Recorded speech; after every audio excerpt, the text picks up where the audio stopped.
السلام عليكم ورحمة الله وبركاته.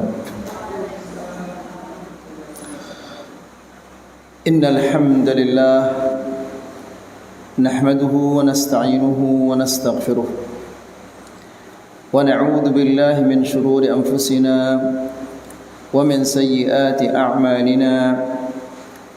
من يهده الله فلا مضل له ومن يضلل فلا هادي له. أشهد أن لا إله إلا الله وحده لا شريك له وأشهد أن محمدا عبده ورسوله. يا أيها الذين آمنوا اتقوا الله حق تقاته ولا تموتن إلا وأنتم مسلمون. يا أيها الناس اتقوا ربكم الذي خلقكم من نفس واحدة وخلق منها زوجها وبث منهما رجالا كثيرا ونساء. واتقوا الله الذي تساءلون به والأرحام إن الله كان عليكم رقيبا. يا أيها الذين آمنوا اتقوا الله وقولوا قولا سديدا يصلح لكم أعمالكم ويغفر لكم ذنوبكم ومن يطع الله ورسوله فقد فاز فوزا عظيما. أما بعد فإن أحسن الكلام كلام الله وخير الهدى هدى محمد صلى الله عليه وسلم وشر الأمور محدثاتها فإن كل محدثة بدعة وكل بدعة ضلالة وكل ضلالة في النار.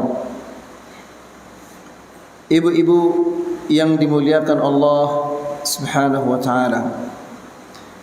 Alhamdulillah, segala puji bagi Allah Subhanahu wa taala yang pada sore hari ini kita dipertemukan oleh Allah di salah satu rumah Allah untuk mendengarkan ayat-ayat Allah dan mendengarkan hadis-hadis Rasulullah sallallahu alaihi wasallam.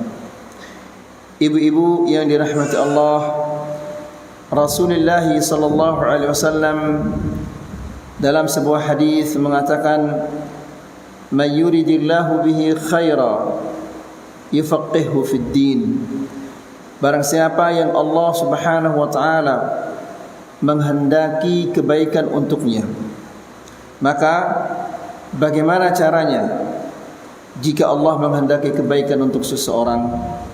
Rasulullah menjelaskan, yufaqqihhu fid din. Allah memberinya pemahaman di dalam agama. Karena apabila seseorang diberikan oleh Allah Subhanahu wa taala pemahaman di dalam agamanya, maka dia akan tahu apa yang dicintai oleh Allah, kemudian dia jalankan. Dia tahu apa yang dibenci oleh Allah, kemudian dia hindari. Maka dengan menjalankan apa yang diperintahkan oleh Allah dan menjauhkan apa yang dilarang, manusia pasti akan hidup bahagia di dunia dan di akhirat. Jadi demikianlah ibu-ibu yang dirahmati Allah, apabila Allah menghendaki kebaikan bagi seseorang, maka Allah akan memberinya pemahaman di dalam agama. Akan tetapi tidak mungkin akan ada seseorang bisa faham agama, bisa tahu agama ini kalau dia tidak belajar. Harus menuntut ilmu. Ya. Para wanita meminta kepada Rasulullah sallallahu alaihi wasallam agar mereka dikhususkan suatu hari untuk disampaikan kepada mereka kajian. Nah, jadi ibu-ibu yang dirahmati Allah, kenapa sampai dia minta demikian? Itu tidak lain adalah karena besarnya keinginannya untuk mengetahui apa yang diridhai oleh Allah agar dia bisa mengamalkannya, dan apa yang dibenci oleh Allah Subhanahu wa taala agar ia menjauhkannya. Lebih-lebih lagi ibu-ibu yang dirahmati Allah, di zaman yang penuh dengan fitnah ini, jika seseorang tidak memiliki pengetahuan tentang agamanya, dia akan terseret. yang tua maupun yang muda, semua akan digerus oleh fitnah yang luar biasa ini. Sebagaimana kata Rasulullah sallallahu alaihi wasallam, yumsi ar-rajulu mu'mina wa yusbihu kafira, atau yusbihu mu'mina wa yumsi kafira. Di zaman fitnah-fitnah ini, maka di malam hari seseorang beriman, di pagi hari sudah menjadi kufur, menjadi kafir. Lihat ibu-ibu yang dirahmati Allah, begitu dekat jaraknya. Di malam hari dia beriman, di pagi hari dia sudah menjadi kafir. Atau sebaliknya, di pagi hari dia beriman, di malam hari dia sudah menjadi kafir. Padahal yang namanya seorang muslim, sesuatu yang paling berharga baginya, sesuatu yang paling ia jaga adalah agamanya. Namun di zaman yang penuh dengan fitnah itu, sampai-sampai dia begitu gampang, begitu mudah untuk menjual agamanya. Kata Rasulullah sallallahu alaihi wasallam, yabi'u dinahu bi'aradin minad dunya. Dia menjual agamanya dengan sedikit kepentingan dunia, wal iyad billah. Oleh karena itu, ibu-ibu yang dirahmati Allah, manfaatkanlah sisa-sisa umur yang Allah berikan kepada kita ini untuk mempelajari agamanya. Lebih-lebih lagi, sebagaimana sudah sering kita sampaikan, bahwa wanita paling banyak akan menjadi penghuni neraka. Bahkan di hadis yang lain, Nabi sallallahu alaihi wasallam mengatakan bahwa kebanyakan wanita akan menjadi kayu bakar api neraka, wal iyad billah. Ibu-ibu yang dirahmati Allah, pada sore hari ini insyaallah kita akan melanjutkan membaca penjelasan para ulama tentang surat Az-Zalzalah, di mana di pertemuan yang sebelumnya kita telah sampai kepada firman Allah, bi anna rabbaka awha laha yawma idzin tuhadditsu akhbaraha, bi anna rabbaka awha laha, pada hari di mana bumi ini akan bercerita. Bercerita tentang apa? Bercerita tentang apa yang telah kita lakukan di atas bumi ini. Semua yang kita pernah lakukan di atas bumi ini akan bercerita nanti. Ya, si fulan pernah melakukan ini di sana, si fulan pernah melakukan ini di sini. Ibu ini, ibu fulanah dan ibu fulanah duduk di tempat ini, kemudian mereka berghibah dan seterusnya. Itu semua mereka akan cerita, dunia bumi ini akan menceritakan nanti. Itu yang terakhir yang kita sampaikan di pertemuan yang sebelumnya. Kita lanjutkan ibu-ibu. Kemudian thumma ba'da dhalik yakunu halan nas as-sudura min ardil mawqif limulaqatil jazaa wal hisab kullun bihasabi amalihi. Setelah itu, maka manusia akan digiring ke al-mauqif, di mana al-mauqif ini adalah suatu tempat di mana Allah Subhanahu wa taala akan menghisab setiap manusia atas perbuatan-perbuatannya, sekecil apapun yang dia telah ucapkan, yang dia telah perbuat, apa saja, sekecil apapun itu akan dihisab oleh Allah. Tidak akan ada yang luput dari hisab Allah Subhanahu wa taala. Ya, dan sudah kita sampaikan pada pertemuan-pertemuan yang sebelumnya, di mana manusia-manusia akan berdiri menunggu untuk dihisab oleh Allah Subhanahu wa taala di tempat yang padat. Dia maju tidak bisa, mundur tidak bisa, bergerak ke kiri, bergerak ke kanan dia tidak bisa. Bisakah ibu-ibu membayangkan bagaimana pegelnya, bagaimana lelahnya manusia pada saat itu? Jika kita antrian saja di swalayan, kita antrian untuk membayar, padahal antrian itu kita akan berdiri menunggu mungkin paling lama adalah 10 menit. Namun meskipun demikian jaraknya begitu singkat, hanya 10 menit, ya, kita kelelahan. Sebentar-bentar kita duduk, kita bergerak ke kiri, ke kanan karena kaki kita pegel. Lalu bagaimana pada saat itu nanti ibu-ibu dirahmati Allah, matahari didekatkan oleh Allah di atas kepala kita 1 mil. Kemudian manusia tidak bisa bergerak ke kiri, ke kanan, maju, mundur, apalagi dia mau duduk. Ya. Kemudian apakah 10 menit ataukah 20 menit dia akan berdiri seperti itu? Allah Subhanahu wa taala menjelaskan, inna yawman 'inda rabbika ka alfi sanatin mimma ta'uddun. Manusia menunggu pada saat itu, pada satu hari yang hitungannya adalah 1000 tahun. Itu satu hari di sana. Bagaimana lelahnya manusia, ibu-ibu yang dirahmati Allah. Ya, satu hari saja dia menunggu, itu sama seperti 1000 tahun dalam hitungan manusia di dunia. Ya. Nah, tentunya ibu-ibu yang dirahmati Allah, kita ingin sekali Allah meringankan beban kita pada saat itu. Ya, orang sedang panas yang luar biasa, matahari di atas kepala mereka 1 mil, bukan 1 mil hitungan dunia yang 1600 meter, tidak, 1 mil besi celak itu. Demikian matahari di atas kepala kita. Bisa kita bayangkan bagaimana panasnya itu. Di samping dia merupakan panas yang luar biasa, juga dia kelelahan.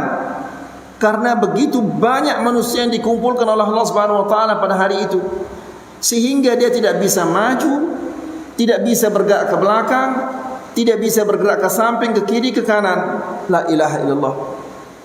Namun Allah Subhanahu wa taala akan meringankan orang-orang yang beriman, yang senantiasa taat kepada Allah Subhanahu wa taala. Ya. Kemudian kata Syekh, yauma idzin. Yauma idzin artinya adalah yaumul qiyamah. Ini semua akan dirasakan oleh setiap manusia nanti pada hari kiamat.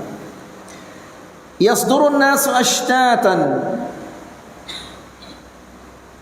Yasdurun nas, manusia-manusia keluar dari berbagai macam jenisnya, yang merah, yang hitam, yang putih, yang sipit, yang tinggi, yang kurus, yang gemuk. Semuanya mereka keluar dan berjalan, keluar dari kuburnya, kemudian berjalan ke mauqif itu. Mauqif adalah tempat di mana kita dikumpulkan, atau mahsyar, di mana kita akan dikumpulkan oleh Allah Subhanahu wa taala untuk dihisab. Setelah itu Allah Subhanahu wa taala berfirman, liyurau a'malahum. Liyurau a'malahum artinya adalah agar Allah Subhanahu wa taala memperlihatkan kepada mereka apa yang mereka telah perbuat. Ya. Di sini ibu-ibu yang dirahmati Allah, bisa kita bayangkan bagaimana takutnya setiap manusia pada saat itu. Kenapa demikian? Karena semua yang kita perbuat di dunia ini kita akan ingat nanti di sana. Tidak ada orang yang akan pikun di sana. Tidak ada yang kita lupa. Ya, semua kita akan ingat. Haknya fulan pernah kita ambil. Fulan pernah kita sakiti hatinya. Ya, ibu-ibu yang membelanjakan harta suami dengan cara diam-diam. Suami tidak tahu.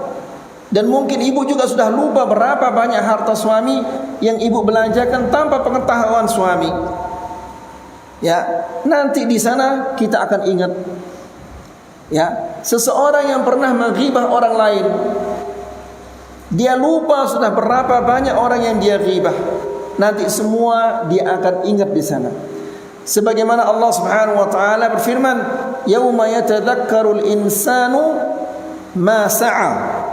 Pada hari manusia akan ingat kepada semua yang dia telah perbuat. Di ayat yang lain Allah berfirman, yauma yatadzakkarul insanu wa anna lahu dzikra. Pada hari manusia dia ingat, dia sadar atas semua yang dia telah perbuat. Wa anna lahu dzikra. Namun pada hari itu tidak ada lagi gunanya dia sadar. Ya, kesadaran itu ada gunanya jika kita masih hidup di dunia. Makanya ibu-ibu yang dirahmati Allah, di kajian yang sebelumnya pernah kita menyampaikan bahwa manusia akan menyesal berapa kali, ibu? Berapa kali manusia akan menyesal? Dia menyesal 2 kali. Pertama, ketika nyawanya akan dicabut. Allah Subhanahu wa taala berfirman di dalam Al-Quran, wa anfiqu mimma razaqnakum min qabli an ya'tiya ahadakumul maut fayaqula rabbi lawla akhartani ila ajalin qarib fa asaddaqa wa akum minas salihin. Yang artinya adalah, dan berinfaklah dari rezeki yang kami berikan kepadamu, min qabli an ya'tiya ahadakumul maut, sebelum kematian mendatangi salah seorang di antara kalian. Ya, nanti apabila kematian itu datang kepada kita, maka dia akan mengatakan, qala rabbi laula akhartani ila ajalin qarib. Ya Allah, tundalah kematianku ini sejenak saja, sebentar saja. Untuk apa? Untuk apa dia meminta kepada Allah agar kematiannya ini ditunda? Dia mengatakan fa-as-saddaqa, agar aku bersedekah, wa akum minas salihin, dan agar aku menjadi orang-orang yang saleh. Kira-kira ibu-ibu yang dirahmati Allah, kenapa dia mengatakan demikian? Kenapa dia meminta kepada Allah agar kematiannya ditunda sesaat saja? Kenapa dia meminta kepada Allah Subhanahu wa taala agar ditunda supaya dia menjadi orang-orang yang saleh? Itu tidak lain adalah karena penyesalan yang dia rasakan. Ya. Ketika masih hidup dia kurang bersedekah. Ketika dia masih hidup dia sedikit sekali melakukan amal-amal saleh atau malas melakukan amal-amal saleh. Di saat itu dia akan menyesali semua itu. Tapi kira-kira permintaannya ini mungkinkah akan dikabulkan oleh Allah? Hai ibu, tidak mungkin. Kalau ajal sudah tiba, tidak mungkin dia akan dikabulkan permintaannya. Bagaimanapun dia menangis, bagaimanapun dia meminta kepada Allah, permintaannya tidak akan dikabulkan oleh Allah. Ya. Nah, jadi ibu-ibu yang dirahmati Allah, ini penyesalan yang pertama yang dirasakan oleh setiap manusia. Kemudian penyesalan yang kedua nanti adalah ketika Allah Subhanahu wa taala telah memutuskan si fulan kamu masuk surga, si fulan masuk neraka. Ya, di saat dia diputuskan keputusannya oleh Allah Subhanahu wa taala, dia menyesal. Ya, sebagaimana Allah Subhanahu wa taala berfirman, wa anzirhum yaumal hasrati id qudiyal amru wa hum fi ghaflatin wa hum la yu'minun. Wahai Muhammad, ingatkanlah manusia-manusia ini tentang hari penyesalan. Penyesalan yang kedua ini lebih besar daripada penyesalan yang pertama. Ya, id qudiyal amru, tatkala semua urusan sudah diputuskan oleh Allah Subhanahu wa taala, wa hum fi ghaflah, dan mereka dalam keadaan lalai. Ya, lalai karena dunianya sehingga dia lupa akhirat. Ya, coba ibu-ibu yang dirahmati Allah, dalam satu hari kira-kira berapa jam yang kita sia-siakan itu? Ya, berapa jam yang kita sia-siakan?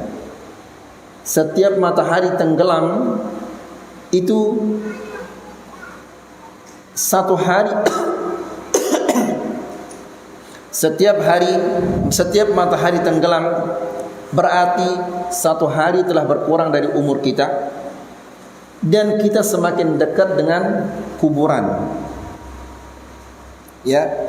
Nah, setiap hari itu berapa jam yang kita sia-siakan itu. Ya. Seandainya setiap hari atau di saat kita kosong, ya, di saat mungkin suami sedang pergi bekerja, ya, ibu sudah selesai nyapu, cuci piring dan yang lainnya, ibu duduk berzikir. Berapa kali kira-kira ibu bisa mengucapkan la ilaha illallah atau subhanallah atau Allahu akbar atau yang lain-lainnya? Berapa banyak itu ibu? Ya, mungkin ribuan kali kita bisa mengatakan subhanallah walhamdulillah wala ilaha illallah wallahu akbar. Ya, dan semua ucapan-ucapan yang kita ucapkan ini akan menjadi pemberat timbangan pahala kita nanti di akhirat. Ya, dan ini adalah penjagaan bagi manusia dari jebakan-jebakan syaitan. Yahya bin Zakaria alaihi salam mengatakan kepada Bani Israel, dia mengatakan, amurukum bi dzikrillahi katsira. Aku perintahkan kepada kalian untuk banyak-banyak berzikir. Ya, dan ibu-ibu yang di rumah banyak sekali waktunya ibu untuk bisa berzikir. Lalu dia menjelaskan, fa inna mathalahu, orang yang berzikir itu adalah kamathali rajulin talabahu al-aduwwu sira'an. Orang yang berzikir itu adalah ibarat orang yang dikejar oleh musuhnya, ingin dibantai, ingin dihabisi oleh musuhnya. Manusia siapa musuhnya? Siapa musuhnya manusia itu ibu? Syaitan. Ya, syaitan ingin membinasakannya.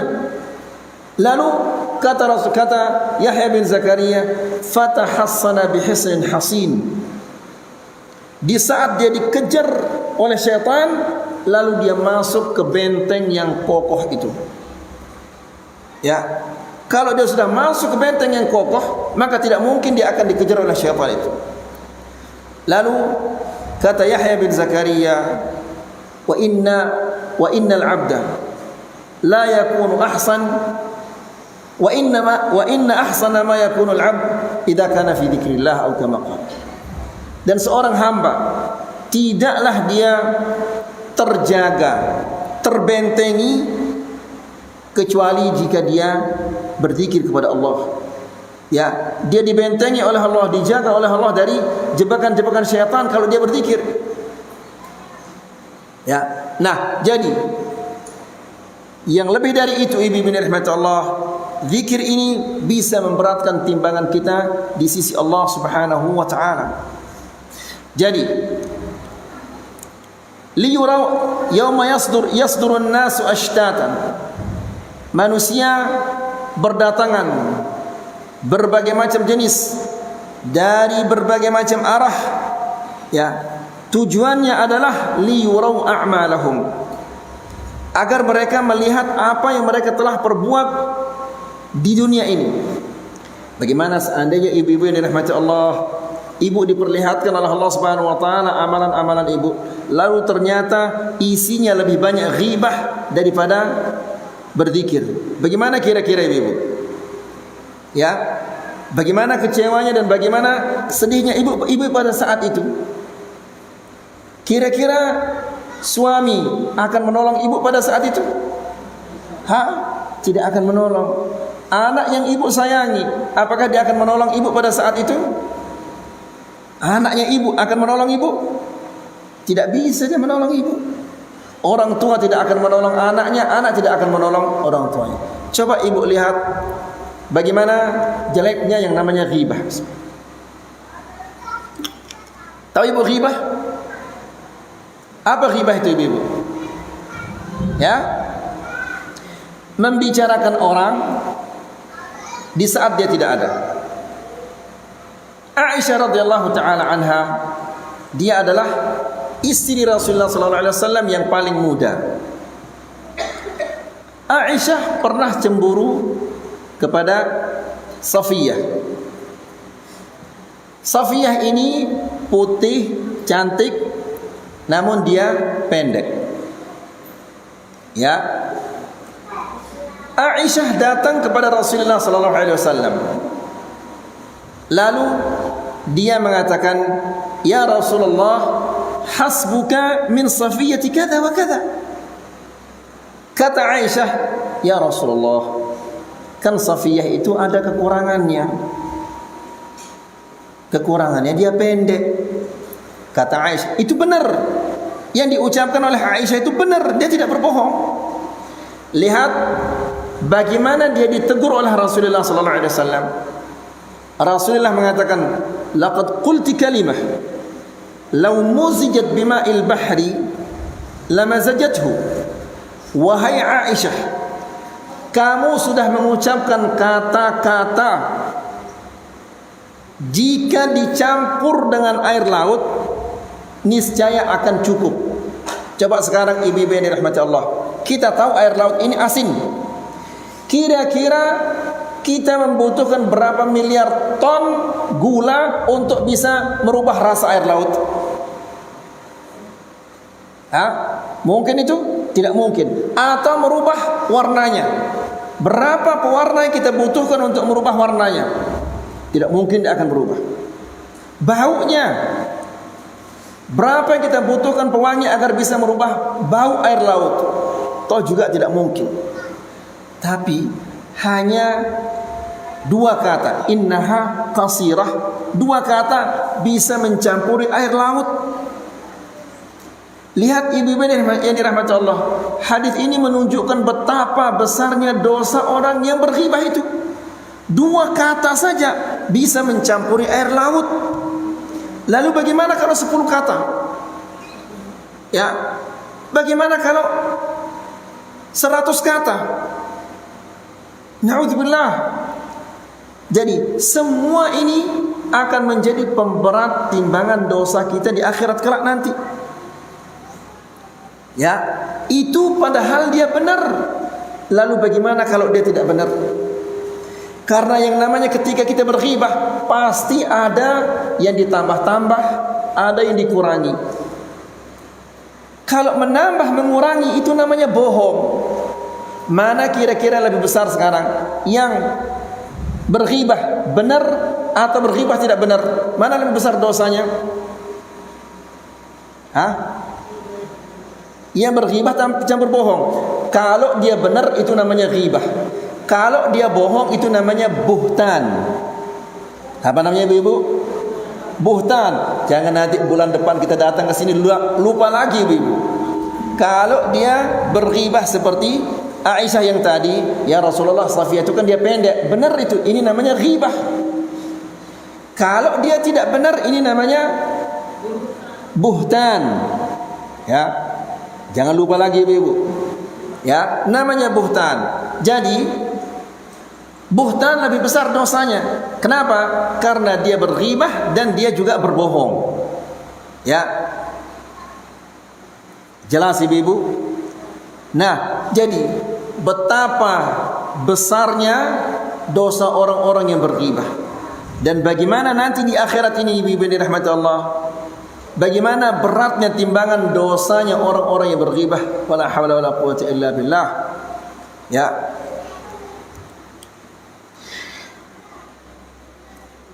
Kata Syekh di sini, liyurau a'malahum, artinya adalah yu'ayinu wa yushahidu wa yaqifu ala ma qaddamuhu wa iqtarafuhu wa fa'aluhu min a'malihim. Jadi maksudnya di sini adalah mereka lihat langsung dengan mata kepala mereka. Ya. Dan mereka mengetahuinya apa saja yang mereka telah perbuat ketika mereka masih hidup. Jadi tidak ada manusia yang akan lupa, dan semua apa yang kita lakukan di dunia ini akan dicatat oleh Allah Subhanahu wa taala. Kemudian sawa'un kanatil a'malu khairan aw syarra. Amalan-amalan mereka itu baik atau buruk, semuanya mereka akan lihat, mereka akan mengetahui, mereka akan ingat. Lihat ibu-ibu dari rahmatullah, kalau hari Jumat disunnahkan kita untuk membaca surah apa?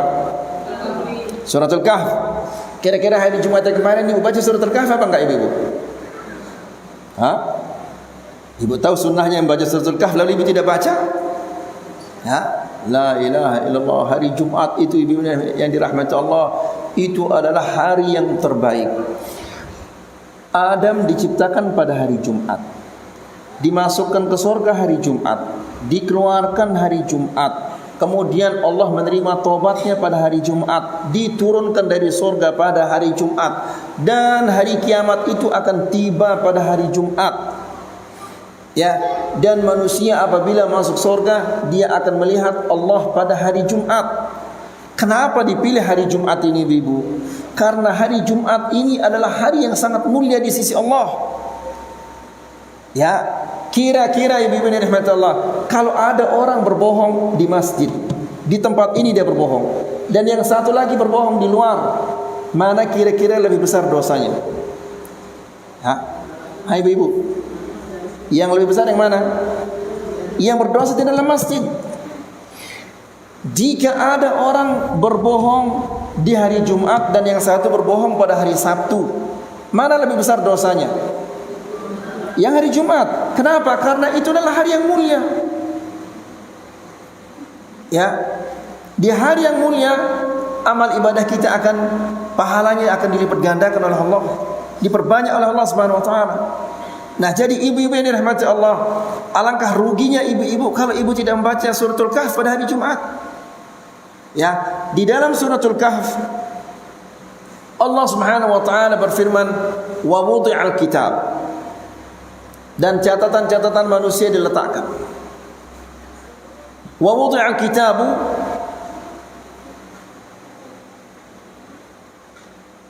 wa taral mujrimina mushfiqina mimma fihi. Dan engkau melihat para pelaku dosa takut terhadap apa yang tertulis di dalam catatan itu. Lalu mereka mengatakan, wa qalu ma li hadzal kitab la yughadiru saghiratan wala kabiratan illa ahsaha. Ketika mereka menerima catatannya itu, mereka mengatakan, kenapa catatan ini tidak meninggalkan yang kecil maupun yang besar, semuanya tercatat di sana? Wa wajadu ma 'amilu hadiran wa la yadhlimu rabbuka ahada. Dan semua yang mereka telah perbuat di dunia ini tertulis dan tercatat di lembaran-lembaran mereka. Wa la yadhlimu rabbuka ahada, dan Allah Subhanahu wa taala tidak menzalimi siapapun juga. Ya, jadi ibu-ibu yang dirahmati Allah, Allah Subhanahu wa taala Maha Adil. Allah akan memperlihatkan kepada kita semua yang telah kita perbuat, yang baik maupun yang jelek. Muhsatan alaihim, wa hadzal ihsa'u lil a'mal bimathaqil dzarrah. Jadi mereka dihisab oleh Allah Subhanahu wa taala terhadap segala sesuatu yang sekecil apapun tetap akan dihisab oleh Allah. Meskipun sebesar biji dzarrah. Dzarrah itu adalah anak semut. Ya, perbuatan yang sebesar biji dzarrah akan ditulis. Lalu bagaimana dengan yang lebih besar dari dzarrah? Dan ibu-ibu yang dirahmati Allah, alhamdulillah kita datang kemari menggunakan kendaraan.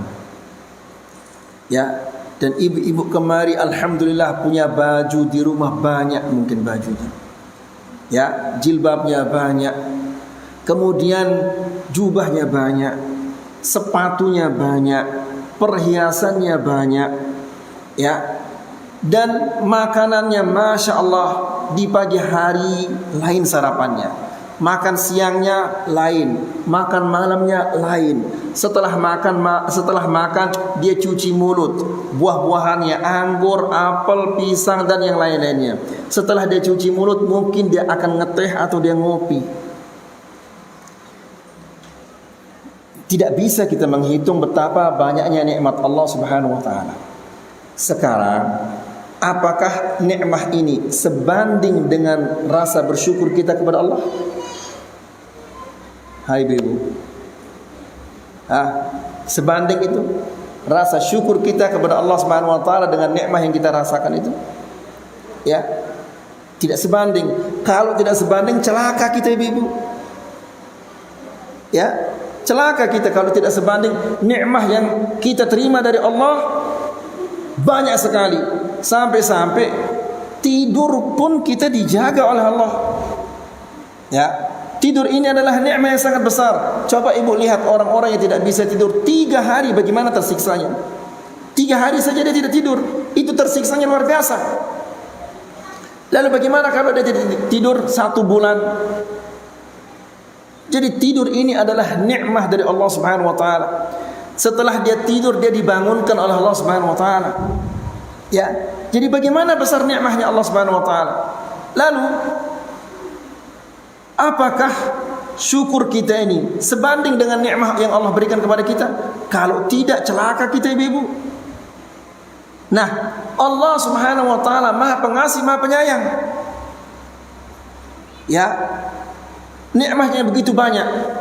Kita diberikan cara yang mudah untuk mensyukuri nikmat Allah. Bagaimana caranya? Caranya adalah banyak-banyak berzikir. Sambil duduk kita bisa mengatakan la ilaha illallah, la ilaha illallah, la ilaha illallah. Ya. Ibu sambil motong bawang, motong cabai bisa ibu la ilaha illallah, subhanallah, subhanallah, subhanallah. Dan ibu-ibu yang dirahmati Allah, mungkin ibu setiap hari ke pasar. Ya, untuk belanja atau apa-apa. Rasulullah SAW mengatakan, barang siapa yang masuk ke pasar, kemudian dia mengatakan la ilaha illallah, wahdahu la syarikalah, lahul mulku wa lahul hamdu, yuhyi wa yumitu, wa huwa hayyun la yamutu, biyadihil khairu wa huwa ala kulli syai'in qadir. Apa yang Allah akan berikan untuknya?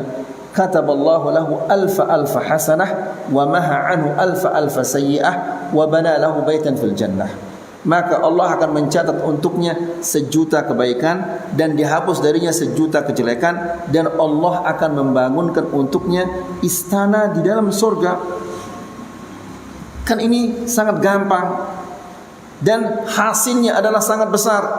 Satu kata kita ucapkan, kita diberikan oleh Allah Subhanahu wa taala 1.000.000 kebaikan, dihapus dari kita 1.000.000 kejelekan, dan dibangunkan istana di dalam surga. Ibu tidak perlu beli semen, beli besi, beli paku, beli kayu, beli genteng dan yang lain-lainnya.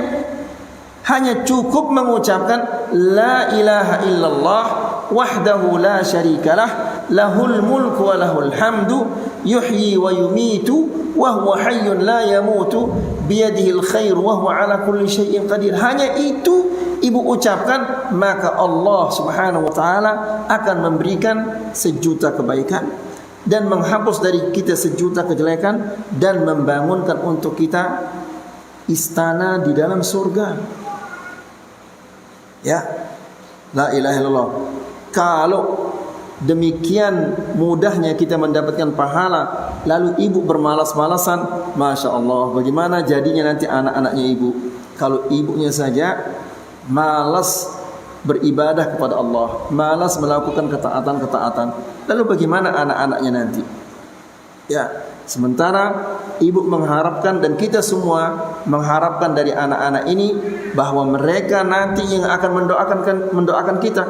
Tapi kalau dia lihat ibunya malas beribadah, pasti dia akan malas juga beribadah. Kalau dia malas beribadah, mana mau dia akan mendoakan ibu nanti kalau kita sudah mati. Ya. Kemudian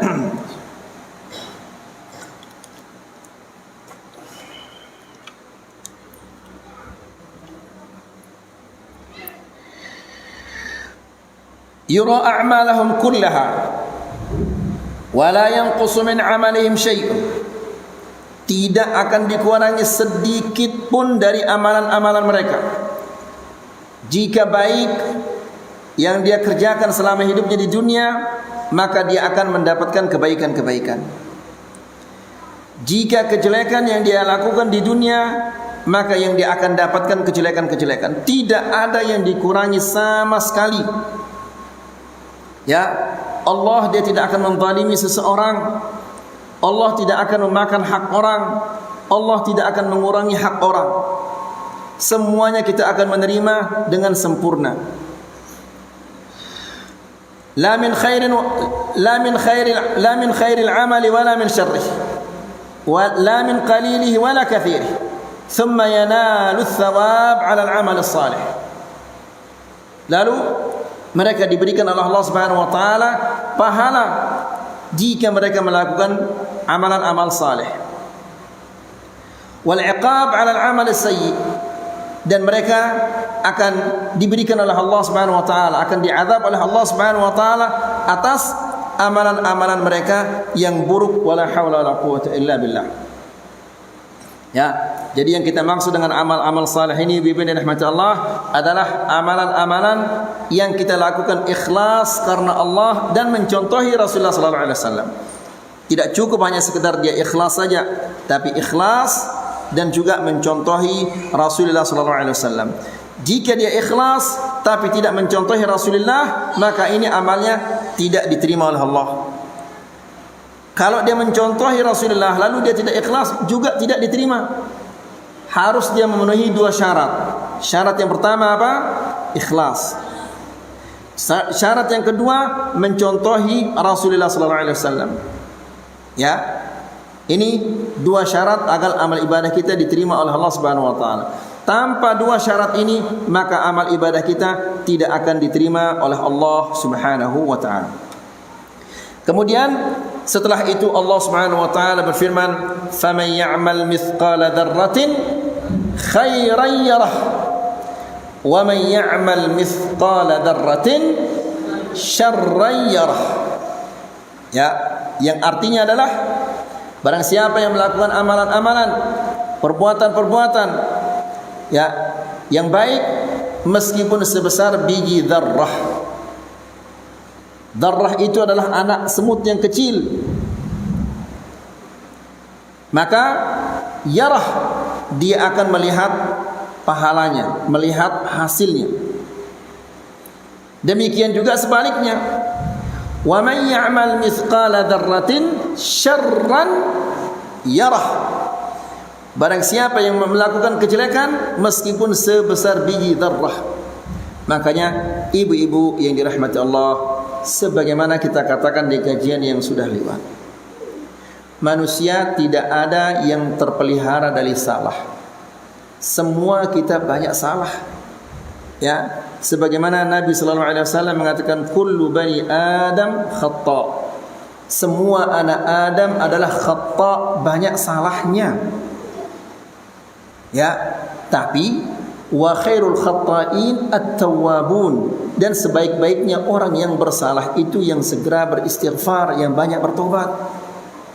Ya, nanti ibu-ibu yang dirahmati Allah, jika kita banyak beristighfar, dosa-dosa kita itu akan digantikan dengan istighfar, dihapus.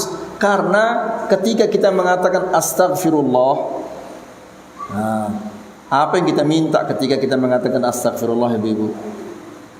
Sudah kita sampaikan di kajian yang kemarin. Terus apa lagi? Kalau kita mengatakan astaghfirullah, itu yang kita minta dua permintaan kita ketika kita mengatakan astaghfirullah. Apa yang dua itu, ibu? Masya Allah, ibu-ibu gak pernah merajaah di rumah, ibu-ibu? Gak pernah dibaca catatannya? Ya. Jadi ketika kita mengatakan astaghfirullah, itu kita minta pertama agar dosa-dosa kita ini ditutup. Yang kedua, kita minta untuk dihapus oleh Allah. Itu kalau kita mengatakan astaghfirullah. Ya. Jadi nanti ibu-ibu yang rahmat Allah, dosa-dosa kita ini, apabila kita beristighfar, digantikan, terhapus dia dosa ini, digantikan dengan istighfar itu. Ya, dosa ini catatan dosa, dosa, dosa, dosa. Tapi ketika ibu beristighfar mengatakan astagfirullah, yang dosa ini terhapus, diganti di sana dengan apa? Dengan istighfar. Ya, makanya Nabi sallallahu alaihi wasallam mengatakan tuba. Tuba itu artinya surga. Bagi orang yang mendapatkan istighfar yang banyak di catatannya. Istighfar saja isinya astagfirullah, astagfirullah, astagfirullah, astagfirullah. Dari sini sampai rumahnya ibu-ibu berapa kali ibu bisa mengatakan astagfirullah? Sambil goreng telur misalnya bikin mata sapi, ya, berapa kali ibu bisa mengatakan astagfirullah?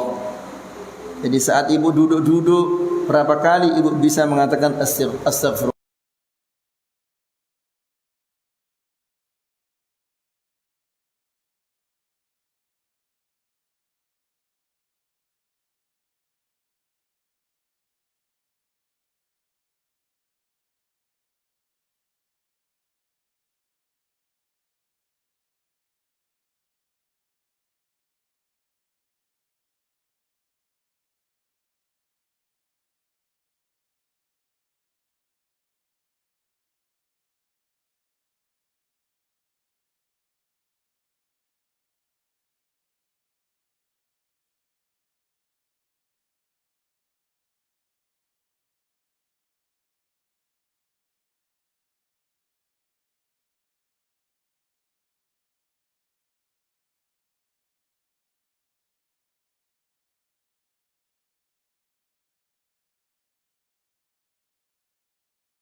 sebagaimana Allah Subhanahu wa taala berfirman di dalam Al-Qur'an, "Wa nadha'ul mawazinal qista liyaumil qiyamah." Kami akan letakkan timbangan keadilan pada hari kiamat. Fala tudlamu nafsun syai'a. Tidak ada jiwa yang akan terzalimi sedikit pun. Wa in kana mithqala habbatin min khardalin. Jika dia sebesar biji sawi, ataina biha, kami datangkan dia. Ya, la ilaha illallah. Jadi ibu-ibu yang dirahmati Allah, di antara dosa-dosa yang sangat besar yang dilakukan oleh seorang wanita adalah ketika suaminya tidak ada, kemudian dia ketawa ketiwi dengan laki-laki yang bukan mahramnya. Ya, dia ketawa-ketawa, dia bercanda ria dengan misannya, ya, atau dengan tetangganya, atau yang lain-lainnya yang bukan mahramnya. Ini adalah dosa besar. Ya, Nabi SAW mengatakan, "Fala tas'al anha." Jangan kamu tanya betapa buruknya wanita seperti ini. Ya, yang semua kebutuhannya sudah dipenuhi oleh suaminya. Ketika suaminya pergi bekerja, ya, mencarikannya nafkah, dia justru bercandaria, bermain-main, senyum-senyum, WA-WA-an atau Facebookan dengan laki-laki yang bukan mahramnya. Ya, ini namanya apa, ibu-ibu? Kalau dia melakukan demikian, apa namanya ini? Namanya khianah. Ya, ini namanya khianah. Demikian juga kita katakan di kajian yang kemarin, kalau dia dikasih uang oleh suaminya, lalu suaminya mengatakan ini adalah uang dapur, boleh nggak dipakai untuk beli bakso, ibu-ibu? Iya, karena bakso itu bukan uang dapur itu. Kemudian wa hadha fihi tanbihun lil ibad alla yahqiru min al a'mali al khair syai'an. Jadi di dalam ayat ini kita diingatkan oleh Allah Subhanahu wa taala, jangan meremehkan amalan-amalan sekecil apapun. Ingat ibu-ibu, di kajian yang sebelumnya, beberapa kajian yang sebelumnya, kita mengatakan bahwa ada seorang wanita pezina, dimaafkan oleh Allah Subhanahu wa taala, dihapus dosa-dosanya gara-gara apa? Memberi anjing minum. Ya, jangan diremehkan. Ya, kebaikan-kebaikan sekecil apapun jangan diremehkan itu. Bisa jadi amalan-amalan yang besar itu tidak diterima, yang kecil ini diterima oleh Allah Subhanahu wa taala. Kita contohkan waktu itu, mungkin ada orang yang gotong royong di depan rumahnya. Ya, ibu bikinkan mereka es teh atau yang lain-lainnya, kemudian ibu bagikan kepada mereka. Kalau dia berdoa nanti diterima oleh Allah Subhanahu wa taala doanya. Ya, ini jangan diremehkan yang sekecil ini. Kemudian dosa juga jangan dientengkan, apalagi hak suami. Ya, kan pernah kita sampaikan di kajian yang sebelumnya, seorang wanita yang bertanya kepada Rasulullah. Dia mengatakan, "Ya Rasulullah, aku tidak akan menikah." Kata wanita ini, "Saya tidak akan menikah sebelum engkau beritahu aku apa hak suamiku." Apa katanya? Kalau suamimu itu punya luka lalu engkau jilat, atau dia punya bisul lalu engkau sedot bisulnya dengan mulutmu, engkau belum menunaikan hak suamimu. Ya, namun banyak ibu-ibu sering mengentengkan hak suami. Ketika suami mengatakan, "Bu, tolong bikinkan saya kopi," dia menghantak-hantakkan kakinya. Ya, dan yang lain-lainnya. Nasallallahu alaihi wasallam. Inilah dosa besar.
memang ibu-ibu tidak bisa atau kurang fit atau sedang sakit atau sedang meriang atau sedang yang lain-lainnya, maka kasih tahu dia dengan baik-baik. Ya, jangan sampai dia tidur dalam keadaan kecewa, karena dia adalah orang yang paling besar haknya. Sebagaimana sudah kita sampaikan di kajian-kajian sebelumnya, seandainya aku boleh memerintahkan seseorang untuk sujud kepada selain Allah, maka aku akan perintahkan siapa? Istri untuk sujud kepada siapa? Suaminya. Ya, saking besarnya hak suami atas istrinya. Lalu Syekh mengatakan, jadi ayat ini faman ya'mal mithqala dzarratin khairan yarah wa man ya'mal mithqala dzarratin syarran yarah, ini adalah peringatan bagi kita agar kita tidak meremehkan amalan-amalan yang baik, perbuatan-perbuatan yang baik, meskipun itu adalah dia kecil. Ya, meskipun di mata kita dia adalah remeh, namun di mata Allah Subhanahu wa taala dia adalah sangat besar. Ya, memberikan tetangga, membantu tetangga, itu jangan dianggap enteng, itu adalah sangat besar. Demikian juga suka membantah kepada suami, jangan dianggap itu adalah hal yang kecil, ibu-ibu. Itu adalah sesuatu yang sangat besar. Apalagi membentak suaminya, suaranya lebih besar daripada suara suaminya, maksudnya dia marah. Ya, ini semuanya adalah dosa-dosa besar. Ya, kalau disuruh oleh suaminya, cemberut dia dulu, la haula wala quwwata illa billah. Ya, nasallallahu salam wal afiyah. Jangan seperti itu, ibu. Jadi Syekh mengatakan bahwa Rasulullah sallallahu alaihi wasallam mengatakan ittaqun nara walau bi syiqqi tamrah. Kata Syekh, contohnya adalah ittaqun nara. Dalam hadis Nabi sallallahu alaihi wasallam, hindarilah olehmu api neraka walaupun dengan sebesar sebelah korma.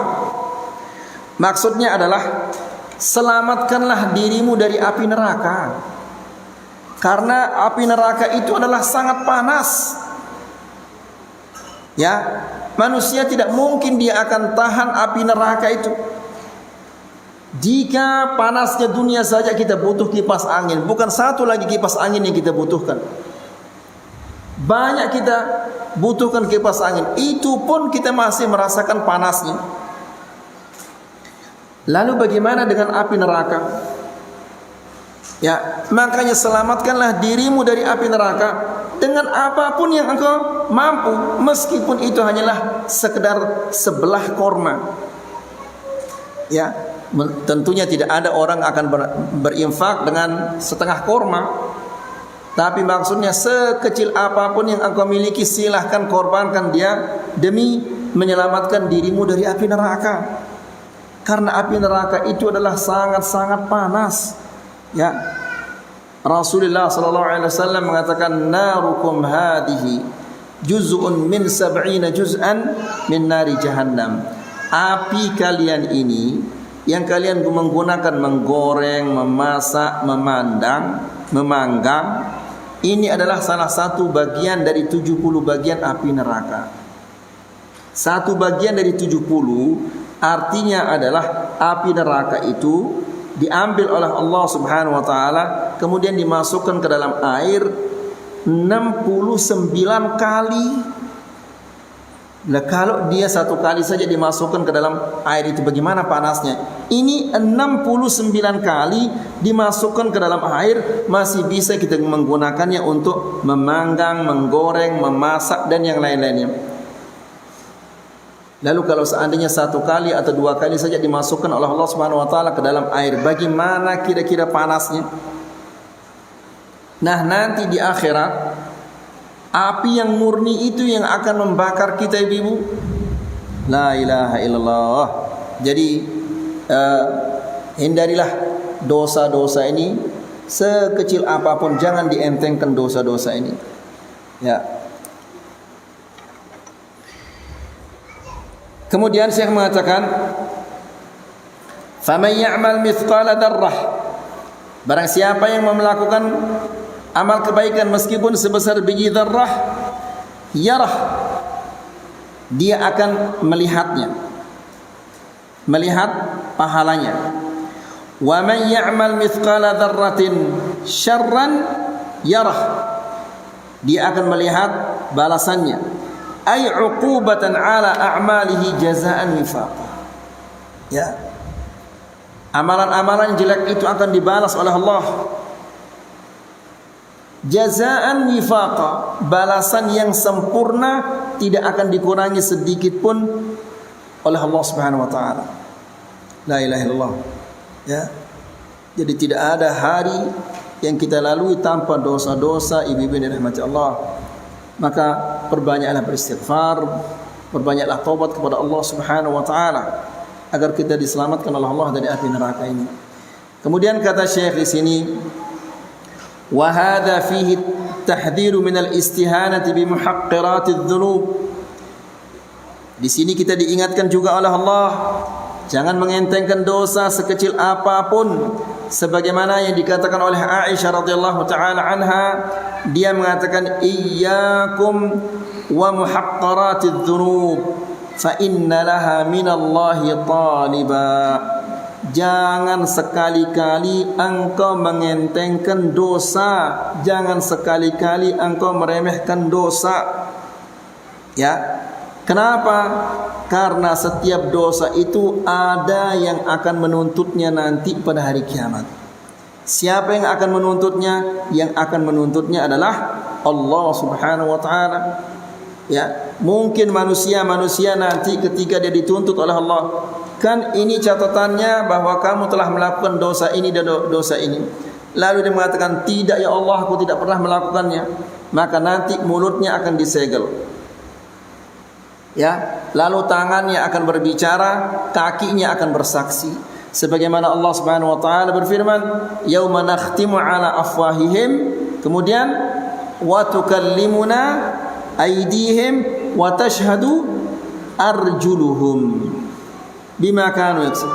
Pada hari mulut mereka disegel, ditutup, tidak bisa lagi mereka berbicara. Lalu tangannya bersaksi. Wa tukallimuna aydihim, dan tangannya berbicara.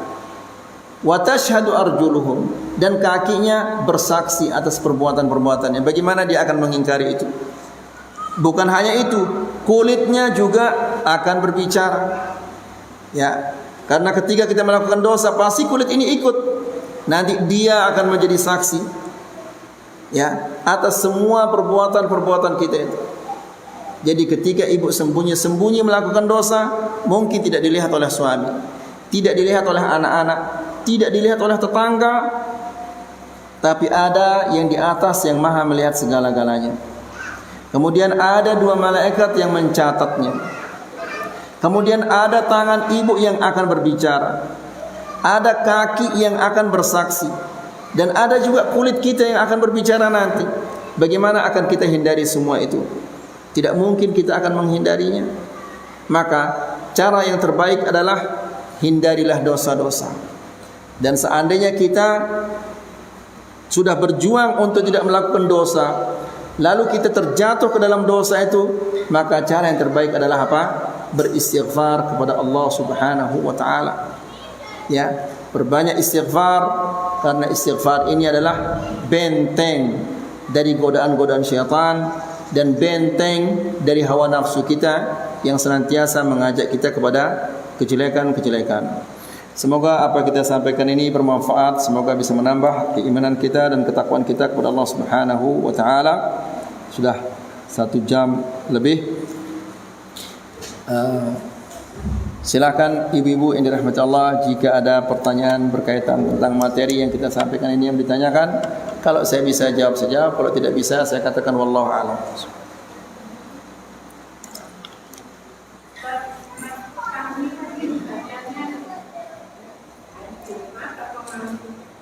Bisa dibaca pada malam Jumat, bisa juga dibaca pada hari Jumat. Ya. Ya mana-mana. Ya, mau dibaca malam Jumat, namanya juga malam Jumat. Ya, kalau sudah matahari tenggelam berarti Jumat sudah masuk itu. Jadi ibu membacanya di malam hari, atau mau membacanya di pagi harinya juga sama saja, itu namanya hari Jumat. Kemudian ibu-ibu ini rahmat Allah, kita dianjurkan oleh Rasulullah SAW untuk memperbanyak salawat dan memperbanyak doa pada hari Jumat. Kenapa? Karena ada waktu-waktu pada hari Jumat itu di mana Allah Subhanahu wa taala tidak menolak doa-doa kita. Itu semua akan diterima oleh Allah Subhanahu wa taala. Wallahu a'lam. Ada lagi yang lain, Ibu? Ya. Allah menciptakan hari Jumat itu sebagai hari yang mulia. Apabila kita meninggal hari Jumat, apakah dijamin masuk surga? Belum tentu. Untuk mati itu sebagai tanda-tanda. Kalau mendung bukan berarti hujan pasti turun. Itu sebagai tanda. Betapa banyaknya orang yang pencuri, perampok mati di hari Jumat.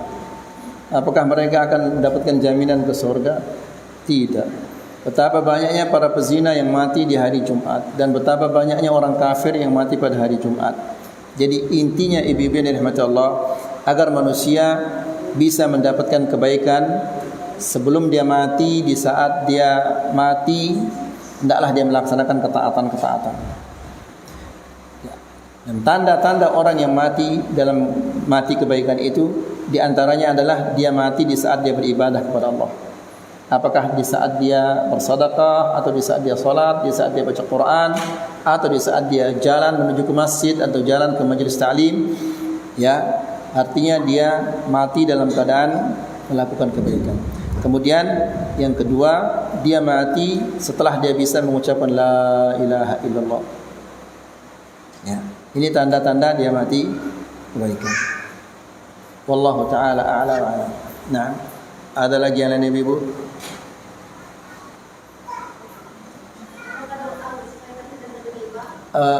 Enggak dengar saya. Oh, tidak ada. Kalau mau menghindari ghibah ini, ingat betapa besar dosanya ghibah. Oh iya, ada sebuah hadis yang sangat menarik. Kalau orang Arab dulu, ibu-ibu, ketika mereka pergi safar, ya, biasanya mereka pergi safar itu rombongan. Nanti ada tukang masaknya. Dan tukang masaknya apa istilahnya? Pembantu lah. Nah, Abu Bakar, Umar, ketika mereka pergi musafir, mereka punya pembantu. Pembantu ini tugasnya memasakkan mereka dan merapi-rapikanlah barang-barang mereka. Suatu hari Abu Bakar dan Umar ini bangun duluan. Ya, ditemukanlah pembantu ini sedang tidur. Lalu kata Abu Bakar atau Umar, "Inna hadza yuwaimu naumal bait." Ini orang ini tidurnya seperti tidur orang di rumah. Yang namanya tidur di rumah kan ada kasur, ada bantal, ada guling. Kalau orang dulu mereka musafir ini tidurnya di jalanan, di atas batu. Artinya tidurnya tidak akan tidur nyenyak. Ya. Nah, Abu Bakar dan Umar ini mengatakan orang ini tidurnya seperti tidur orang di rumah saja. Karena dia telat bangun. Jelas sampai di sini, Ibu? Kemudian dibangunkanlah dia. Dibangunkan. Setelah dia bangun dan dia bikin sarapan pagi, lalu disuruhlah dia oleh Abu Bakar dan Umar, silahkan undangkan kami Rasulullah SAW untuk makan bersama kami. Ya, sarapannya, makanannya itu makanan yang istimewa, ada dagingnya dan yang lain-lainnya. Tolong pergi ke Rasulullah SAW dan undangkan kami. Berangkatlah pembantu ini menghadap ke Rasulullah SAW dan dia mengatakan, "Ya Rasulullah, Abu Bakar dan Umar mengundangmu untuk makan hidangan yang ada dagingnya." Apa jawaban Rasulullah? Rasulullah mengatakan, "Beritahu Abu Bakar dan Umar annahuma qad iktadama." Kasih tahu Abu Bakar dan Umar bahwa mereka sudah memakan hidangan. Kembalilah pembantu ini kepada Abu Bakar dan Umar. "Hah, apa kata Rasulullah?" Kata Rasulullah, "Kalian sudah makan hidangan." Kan bingung Abu Bakar ini. Sementara ini belum kita makan ini. Ya. Kita menunggu Rasulullah SAW supaya dia datang makan bersama kita. Tapi kenapa dia mengatakan demikian? Pasti ini ada sesuatu. Maka Berangkatlah Abu Bakar dan Umar menghadap Rasulullah sallallahu alaihi wasallam dan mengatakan, "Ya Rasulullah, kami mengundangmu untuk memakan hidangan bersama kami, tapi kenapa engkau mengatakan bahwa kami sudah makan hidangan itu?" "Iya, kalian telah memakan daging saudara kalian." Dagingnya siapa itu? Dagingnya pembantu itu. Maksudnya kalian telah menghibah pembantu itu, kalian telah memakan dagingnya. Dan sekarang aku melihat dagingnya, sisa daging saudara kalian itu di celah-celah gigi kalian. Coba. Padahal dia benar itu ini. Pembantu ini dia tidur. Dia mengatakan ini tidurnya seperti tidurnya orang di rumah. Memang dia benar itu. Ya, dia telat bangun. Coba, kalau kira-kira ada orang mengatakan demikian kepada kita, kita akan tersinggung? Tidak ada orang akan tersinggung. Dan sampai sejauh itu, padahal dia tidur orang ini. Ya, dan Abu Bakar dan Umar mengatakan ini tidurnya seperti orang yang tidur di rumah. Itu dianggap ghibah. Dan kata Rasulullah SAW, aku melihat dagingnya di celah-celah gigi kalian. Lalu bagaimana dengan yang lebih besar dari itu? Jadi untuk menghindari, menyelamatkan diri kita dari ghibah ini, hendaklah kita ingat betapa besarnya dosa ghibah ini. Dan hendaklah kita mengingat semakin banyak kita berghibah. Abu Bakar dan Umar langsung mengatakan, "Ya Rasulullah, mintakan kami ampun kepada Allah." Apa kata Rasulullah? Tidak bisa.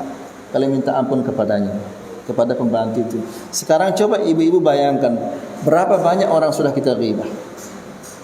Ya. Sekarang kalau kita mau diampuni harus kita minta maaf kepadanya. Tidak cukup hanya sekedar beristighfar kepada Allah Subhanahu wa taala. Ya, jadi ingat bagaimana besarnya kejelekan ghibah ini. Dan ghibah ini akan memakan kebaikan-kebaikan kita, menghapus pahala-pahala kebaikan kita. Nas'alullah salam wal afu. Jadi amalan kita sudah sedikit, lagi ditambah dengan ghibah ini, bagaimana jeleknya nasib kita jadinya nanti. Amalan sedikit, pahalanya begitu, dosanya begitu banyak. Nas'alullah salam wal afu. Wallahu a'lam. Nah, ada lagi yang lain ya Ibu? Seseorang yang sakit yang memikirkan sakitnya. Yang apa? Seseorang yang sakit lalu memikirkan sakitnya. Lalu apa? Lalu Memikirkan sakit tadi itu. Memikirkan? Terus? Apakah tanda-tandanya kita tidak ikhlas? Ya. Jadi ibu-ibu yang dirahmati Allah, sakit itu adalah takdir dari Allah Subhanahu wa taala. Dan apa yang ditakdirkan oleh Allah Subhanahu wa taala itu adalah semuanya baik. Harus kita yakini itu. Semakin berat ujian yang Allah berikan kepada kita, maka itu tanda bahwa Allah Subhanahu wa taala semakin sayang dan semakin cinta kepada kita. Ketika seseorang yang sakit, hendaklah dia meyakini bahwa ini adalah kehendak Allah. Ketika kita sakit, kita harus meyakini dari dalam hati bahwa ini adalah kehendak Allah dan saya tidak bisa menghindari kehendak Allah Subhanahu wa taala. Kemudian hendaklah dia meyakini bahwa kehendak Allah itu adalah yang terbaik bagi dia.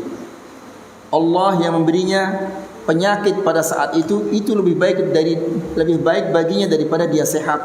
Karena apa yang Allah tentukan untuknya itu adalah yang terbaik baginya.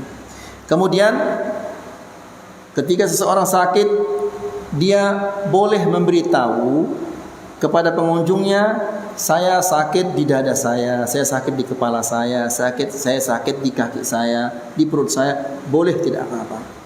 Tapi ketika dia mengeluh itu tidak boleh. Mengeluh tidak boleh, memberitahu boleh.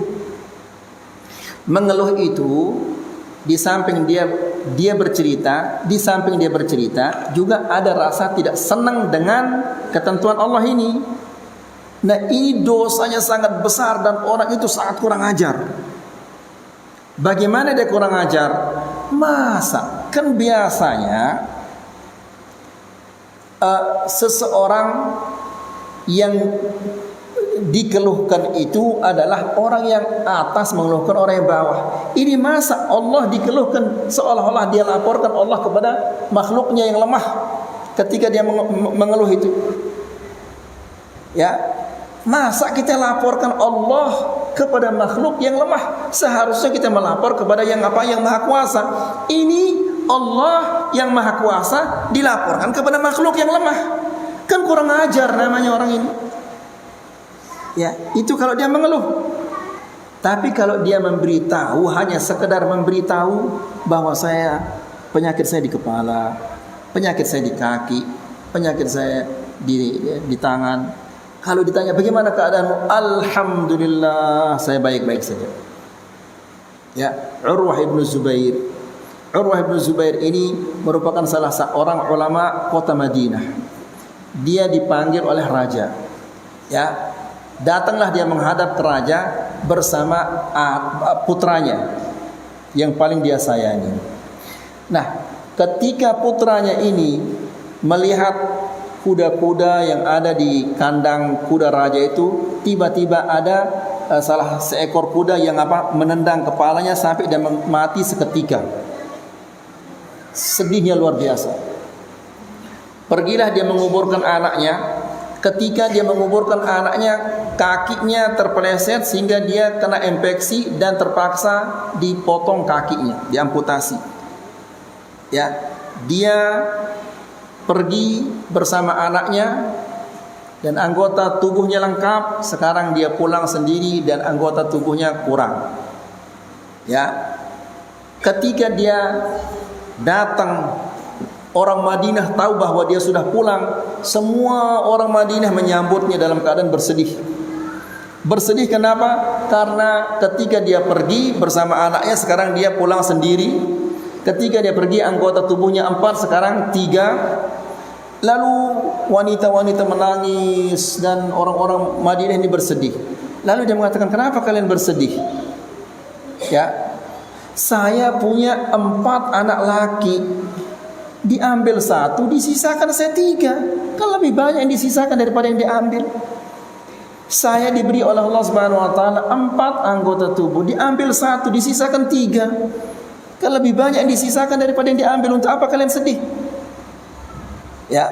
Jadi seorang muslim harus dia sadar bahwa apa yang Allah berikan kepadanya, apa yang Allah timpakan kepadanya, itu adalah yang terbaik baginya. Dan tidak boleh dia mengeluh. Ya, apalagi sekarang ada BBM, harga BBM naik. Di mana-mana kita mendengar orang mengeluh terus. La ilaha illallah. Coba ibu-ibu, coba kita pikir sekarang. Dulu ketika BBM ini harganya Rp1.000. Ya, pernah ibu merasakan BBM Rp1.000? Hah? Pernah ibu merasakan BBM dulu? Baik. Pernah ibu merasakan BBM dengan harga Rp4.000? Ya, pernah harganya dari 1.000 terus naik sampai sekarang 12.000 atau berapa saya nggak tahu. Nah, ketika BBM itu harganya 1.000 atau 2.000, kita makan minum enggak? Tetap kita makan minum. Ya. Ketika dia harga 1.000, yang ngasih kita makan minum itu adalah Allah. Hari ini juga yang harganya sekian puluh ribu, kita akan tetap dikasih makan minum oleh Allah. Apa yang harus disusahkan?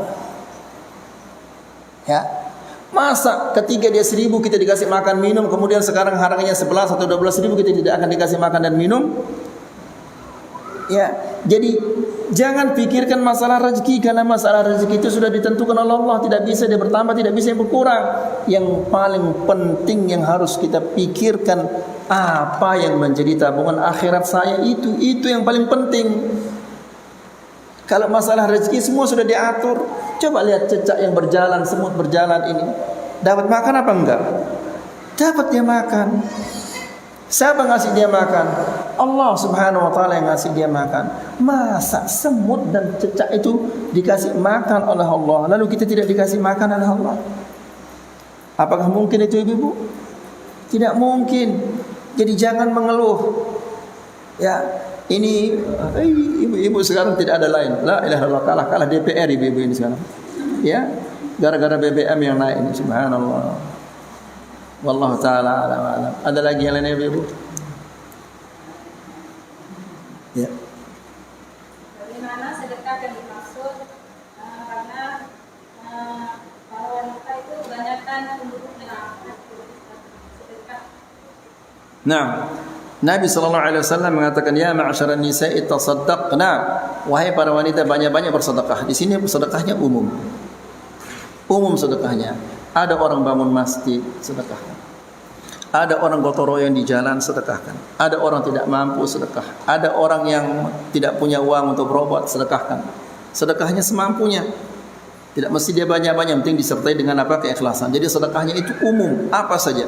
Kepada anak, kepada keluarga, tentunya lebih baik sedekah itu kepada keluarga. Jika ada keluarga-keluarga yang tidak mampu, kita bersedekah kepada mereka, kita bantu mereka. Apakah itu untuk SPP atau untuk kepentingan-kepentingan yang lain, ya. Jadi demikian ibu-ibu itu diperintahkan oleh Rasulullah SAW agar mereka memperbanyak sedekah. Kenapa? Karena mereka paling banyak menjadi penghuni neraka. Jadi maksudnya kalau kalian mau selamat dari api neraka itu, perbanyaklah sedekah, terutama di masjid. Mungkin ada di antara ibu-ibu mungkin setiap bulan atau apa, ini 10.000, ini atau ini 20.000 untuk beli balon misalnya, ya. Atau di sini ada anak-anak sekolah. Bayangkan ibu-ibu, kalau ibu beramal di masjid, berapa banyak orang yang sholat, berapa banyak orang yang ngaji di sini. Kalau ibu beramal di kelas-kelas ini, berapa anak-anak yang belajar ngaji di sana. Itu setiap anak yang belajar, ibu akan mendapatkan pahalanya. Setiap ada orang yang sholat di sini, ibu akan mendapatkan pahalanya. Setiap ada orang pengajian seperti ini, ibu akan mendapatkan pahalanya. Ya, jadi tidak mesti dia banyak-banyak. Ya, sedikit namun apa? Tetap. Kemudian hendaklah dia ikhlas. Karena Nabi SAW 7 orang akan mendapatkan naungan di sisi Allah. Salah satu di antara yang 7 ini adalah seseorang yang bersedekah dengan tangannya disembunyikan sehingga tangan kirinya tidak tahu apa yang disumbang oleh tangan kanannya. Maksudnya saking tulusnya, saking ikhlasnya, sampai-sampai tangan kirinya tidak tahu apa yang disumbang oleh tangan kanannya. Ya, Allah Ta'ala a'la wa a'lam. Ada lagi yang lainnya Ibu? Habis kayaknya Ibu ya. Kalau habis kita cukup sampai di sini, semoga ini bermanfaat. Wassallallahu ala nabiyina Muhammad wa subhanakallahumma wa bihamdika asyhadu an la ilaha illa anta astaghfiruka wa atubu ilaik. Wassalamu alaikum warahmatullahi wabarakatuh.